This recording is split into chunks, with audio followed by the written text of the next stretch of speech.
Hello and welcome to this lesson. In this lesson, you're going to learn something really interesting. What you're going to learn is that you're going to see what are the verbs. And what do I mean by verbs?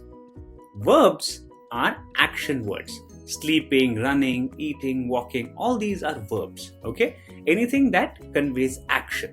Alright, those are verbs. Now, usually, verbs take a preposition to.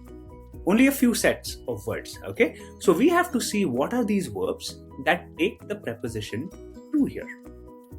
Now, there is some confusion when we come across these types of sentences because other prepositions like maybe for, with also sound correct because people have been using it incorrectly over several years, okay? So today we are going to learn and burst those myths and we are going to make sure that you know this concept. What are these verbs that take the preposition to? And we are going to ensure that we learn it so that we don't make errors in the future.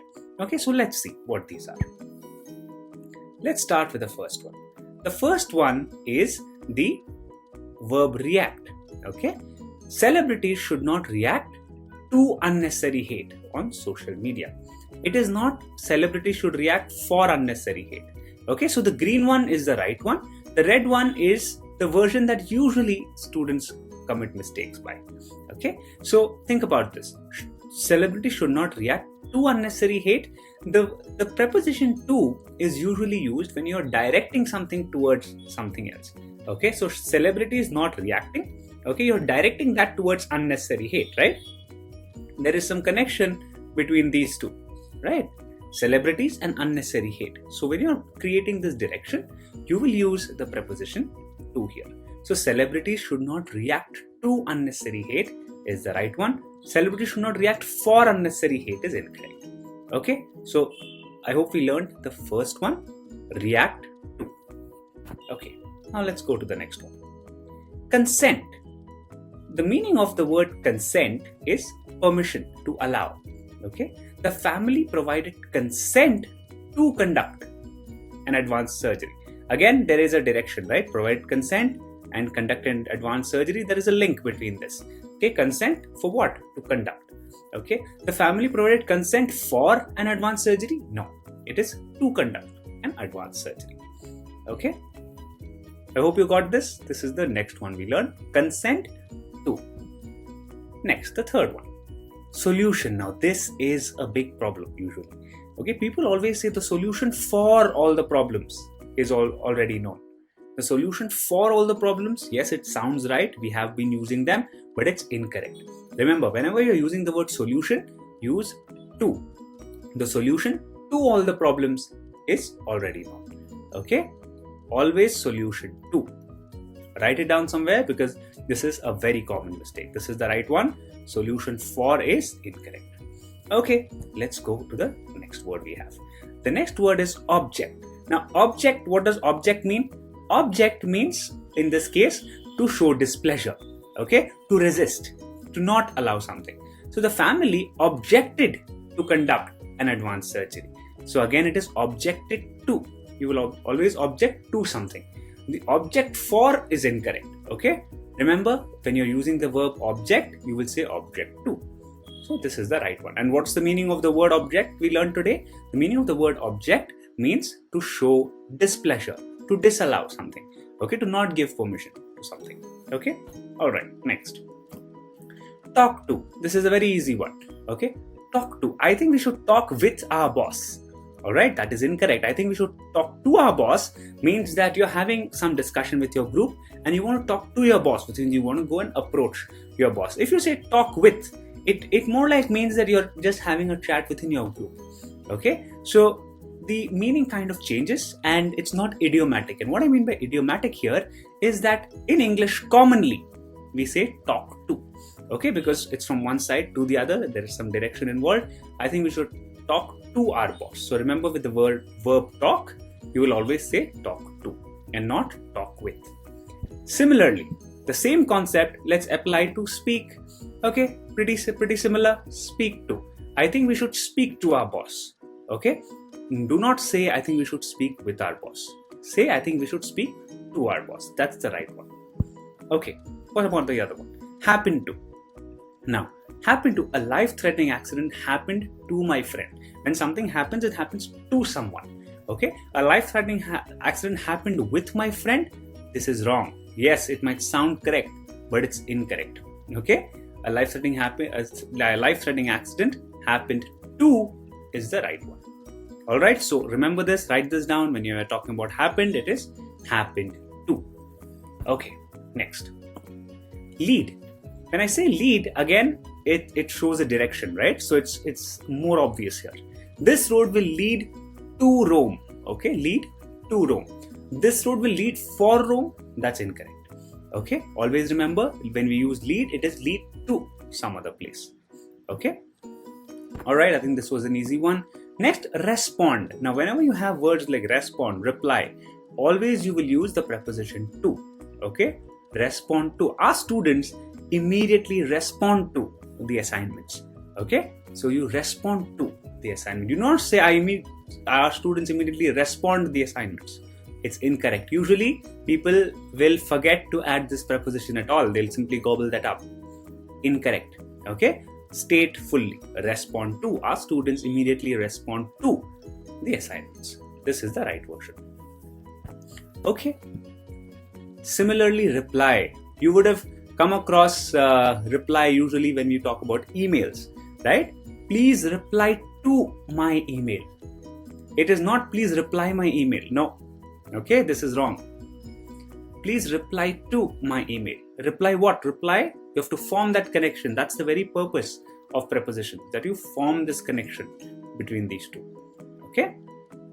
So always remember, whenever you use the word reply, and there's a good chance that you will be using them in your writing test and speaking test, put the preposition to. Okay. Alright.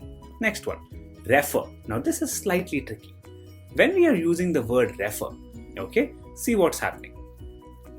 Now, when you're using the word refer, okay, so now we're going to talk about the word refer. Now, this is slightly different because the incorrect version is not actually grammatically incorrect, okay, but the meaning changes. Let's see. If I tell you, please refer to the previous lessons for more clarity, which means I'm basically telling you that there are some previous lessons. Go to that, there is some more information there, go through it, learn it, and you will obtain more clarity. Okay, so I'm actually telling you to actively seek for information and knowledge on those lessons. But if I simply say, please refer the lessons for more clarity, this is meaningfully incorrect. Okay, why is that so? Because referring simply means passing information. So if I say the doctor referred his patient to another doctor, means that this doctor, Dr. X, passed this patient to another doctor. Okay, maybe he would have called up and said, hey, I have this patient, it's a complicated case, you have better expertise, so can you please take care of this patient? Okay, referring, which means passing information. Alright, so here that's not the case. I'm not saying please refer the previous lessons as in I don't want you to pass the previous lessons somewhere else to gain clarity. It doesn't make sense. But if I say please refer to the previous lessons, I'm telling you to actively seek information, actively seek knowledge. That is the intention here, right? Therefore, you will say refer to. But when you want to just pass information from one point to the other, simply say refer. Okay, slightly different, slightly tricky, but if you can understand this little concept, it will help you a lot. Okay, so this is the right version in this context, and this is the incorrect version. Okay, so I hope you understood this. Let's go to the next one. Next one is the preposition fly. Now, fly is again commonly used because if you're getting cue cards or if you're getting questions around travel, you can easily use this. But remember, when you're talking about destination, you will use the preposition to. I will fly to, and then you put the name of the location. Okay? But if you say I will fly on, I will fly at Toronto, doesn't make sense. Okay? Fly to is the right version. Okay, let's talk about the next one. Belong. Again, very, very important. How many times have you heard of people saying, I belong from? Okay? Completely wrong. You can never say, I belong from a place called Dehradun. Okay? Or always say, belong to. I belong to a place called Dehradun. Where do you belong to? Okay? It's not where do you belong from. Incorrect. Whenever you say belong, use the preposition to here. This is the right one. This is the incorrect one. Write it down somewhere, please. Belong to. Okay, I'm just repeating it once again so that you are able to completely understand and it sticks to your head. Okay, all right, let's go to the next one. Devote. The word devote means to dedicate. Okay, so if I say students should devote time to practice, that's basically devote to, dedicate to. Okay, I should never say devote time for practice. Incorrect. Whenever you have this particular verb devote, use it with to again. Okay, so some of them are just sounding like rules to you, right? There is no concrete logic. Yes, sometimes the English language works that way, where you don't have concrete logic for every single example. Okay, it's just used that way. Over the years, the language has developed that way. So we'll have to simply follow whatever is largely accepted, okay, globally. Okay, so now I want to tell you about my success stories, the success stories that we are achieving as part of our advanced programs in Grassroot education. You can see some amazing scores here. Okay, scores like, if you see closely, an 8.5, 8.5, 7.7 right here. Several more to show you. Look at these scores. Look at a 9 in listening here. Look at a 7 in writing, which I believe most of you are targeting. Look at some CLB 9 scores right here for you. Look at scores like 8, 9, 7, 8.5. You can just have a quick look at this particular box. 8, 9, 7, 8.5. Then look at this one. 9, 8, 7.5 and 8. So way beyond a CLB 9. And of course, yet another one, 8.5, 7.5, 7.7. So this particular program of ours is consistently achieving success. Okay, so across various students from various educational backgrounds, from different starting points, especially when it comes to their English preparation, and they're all getting successes. So what is it in this program that's helping all these students to achieve their desired band scores and graduate out of the entire IELTS process? What is this program? Okay, that's exactly what I want to tell you. These are also some of our success stories. You would see 8, 8.5, 7, 7.5. You can check all these success stories on our YouTube channel right here. Okay, so what is this program? This program is called Grassroot Gold. Okay, right here. And it has several features. The first one is that it has a 90 video lesson course. And what does it cover? It covers listening, reading, writing, speaking, grammar, vocabulary, and pronunciation. All of these. Now, these 90 video lessons are highly crisp, to the point stuff and structured in a very efficient way. Okay, so I know that you don't have much time to study, you're probably busy with work or your academics. So these video lessons will give you all the tips, tricks, strategies, concepts that you need for your IELTS. Okay, number one. After that, we have live classes during the weekends. So Saturday and Sunday, 8 to 10 p.m. we have live classes where every weekend we catch hold of a section, do that in detail, then we go to the next section. During the weekdays, we have something called a daily practice set. Okay, so what is this daily practice set? Now, daily practice sets are small 20-minute activities that we'll give you. And every week we catch hold of one section, right? So if this is the listening week, every day you will get small 20-minute activities to do around listening. Similarly for reading, writing, speaking, and so on. The intention is to ensure that you are at least studying for 20 minutes, bare minimum. Of course, you should do more if you have time, but I want you to at least study for 20 minutes during the weekdays, come to the classes during the weekend, so that at least you do that much. Okay, it's basically just a routine building exercise, habit building exercise. Of course, these video lessons will take care of everything else. And at the same time, this live class will ensure that you're actually doing it. Okay, to ensure that you act.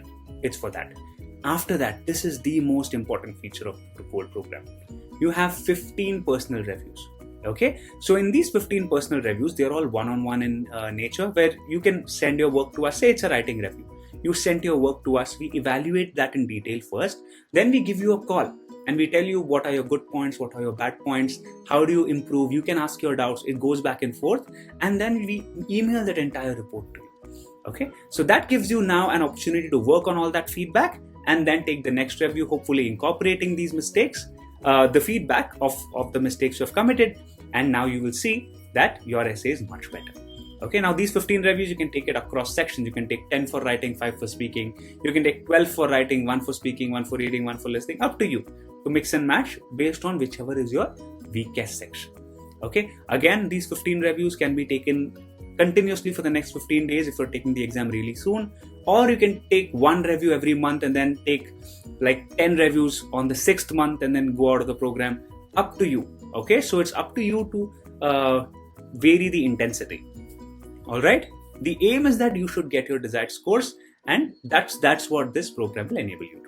Next is unlimited doubt clearance. So whenever you have these small doubts, right, something around grammar, something around essay structuring, something around how to speak, something around true, false, not given, small basic questions, we are not going to treat them as reviews. You can keep asking them. We are going to give you our personal WhatsApp numbers.